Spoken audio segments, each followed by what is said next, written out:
Homemade baby oil বানানোর জন্য এখানে আমি সর্ষের তেল নিয়েছি। সর্ষের তেলটা হালকা গরম হয়ে গেলে ওর মধ্যে রসুন, আদা, কালো জিরে, আম পাতা, বাসক পাতা দিয়ে দিতে হবে।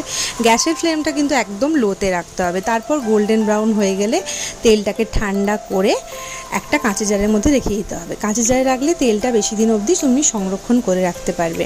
আর এটা কিন্তু মেনলি শীতকালে আমি ব্যবহার করি এই তেলটা। তো গ্রীষ্মকালে তো বাচ্চাদের বেশি ঠান্ডা লাগে না, শীতকালেই লাগে, ওই জন্য এই তেলটা বানিয়ে রেখে দিই, বাচ্চাকে মালিশ করি। একদমই ঠান্ডা লাগে না, ঠান্ডা লেগে গেলেও একদম জাদুর মতো ঠান্ডা লাগা উধাও হয়ে যায়। এটা খালি বাচ্চাদের জন্য না, বড়দের জন্য খুবই উপকার।